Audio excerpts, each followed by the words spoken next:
Hello friends, my self doctor Rajnish Kumar Patel.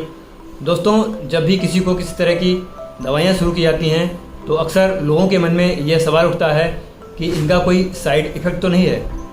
आज के video में हम बात करेंगे हाई बीपी और हृदय की बीमारियों में दी जाने वाली दवाइयों के दो प्रमुख साइड इफ़ेक्ट के बारे में, जो कि आपको काफ़ी चिंता और परेशानी में डाल सकते हैं। क्योंकि अक्सर कई बार आप इन साइड इफ़ेक्ट्स को ही एक नई बीमारी समझकर इसका इलाज करने में लग जाते हो, परंतु आपको निराशा ही हाथ लगती है, क्योंकि जब तक इन साइड इफ़ेक्ट्स को पैदा करने वाली दवाइयों की डोज कम न की जाए या उनको बंद न किया जाए, इसका इलाज संभव नहीं रहता है। आपको चिंता और परेशानी में डालने वाला बीपी की दवा का एक प्रमुख साइड इफ़ेक्ट है कि दवा शुरू करने के 1 हफ्ते से लेकर 10 दिन के बाद में पैरों में सूजन आना।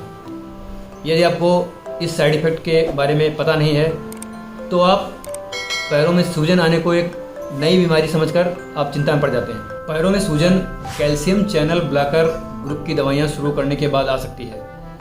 इस ग्रुप में प्रमुख दवाइयाँ आती हैं एम्लोडिपिन, जो कि लगभग 15% केसेस में सूजन कर सकती है, सिलिंडिपिन, जो कि 5% केसेस में सूजन करती है, और एजेलिनिडिपिन, जो कि 1 से 2% लोगों में पैरों में सूजन कर सकती है।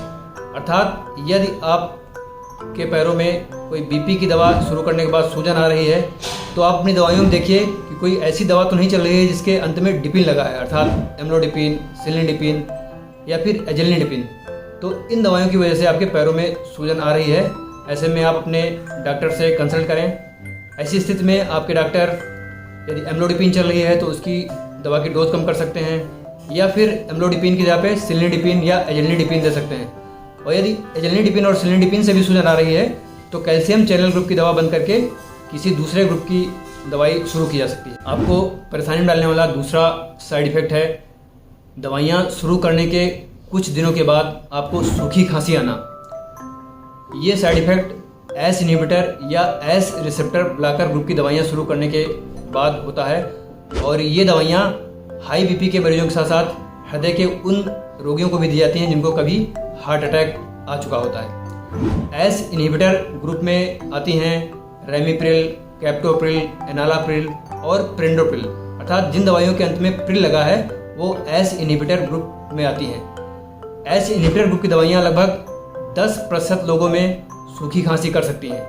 अतः यदि आपको हृदय या हाई बीपी की दवाइयाँ चलाने के बाद सूखी खांसी आना शुरू हो जाए तो आप अपनी दवाइयों में देखें कि कोई ऐसी दवाई तो नहीं चल रही है जिसके अंत में प्रिल लगा है, तो फिर यही कारण है सूखी खांसी आने का।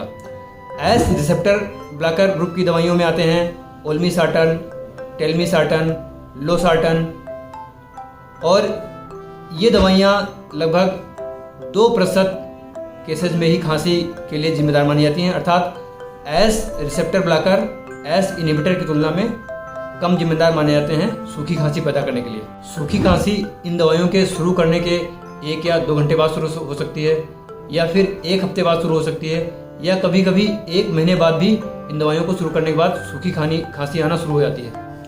यदि आप इन दवाइयों के इस साइड इफ़ेक्ट के बारे में नहीं जानते हैं तो आप इसको एक नई बीमारी समझकर उसके इलाज में लग जाते हैं और बेवजह ही परेशान होते हैं। इसका इलाज ये है कि यदि आपको एस इनहिबिटर यानी कि रेमिप्रिल, एनालाप्रिल, कैप्टोप्रिल या पेरेंडोप्रिल नामक दवाइयाँ चल रही हैं तो आपको ARB यानी कि एस रिसेप्टर ब्लॉकर यानी कि ओल्मीसार्टन, टेल्मीसार्टन ग्रुप की दवाइयाँ दी जा सकती हैं, क्योंकि एस इनहिबिटर लगभग 10% केसेस में खांसी के लिए जिम्मेदार होते हैं और एस रिसेप्टर ब्लॉकर केवल 2% केसेस में खांसी करते हैं। तो ये बदलाव करके आपकी खांसी का इलाज किया जा सकता है। और यदि एस इनहिबिटर और ARB इन दोनों ग्रुप की दवाइयों की वजह से खांसी आ रही है तो फिर इस ग्रुप की दवाइयाँ बदलकर आपको बीपी की अन्य ग्रुप की दवाइयाँ लेनी पड़ेंगी।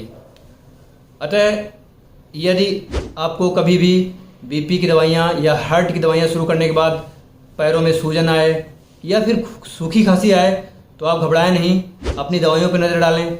यदि दवाइयों में ऐसी कोई दवाई चल रही है जिसमें के अंत में डिपिन लगा है तो फिर ये दवाई आपके पैरों में सूजन के लिए जिम्मेदार मानी जाएगी।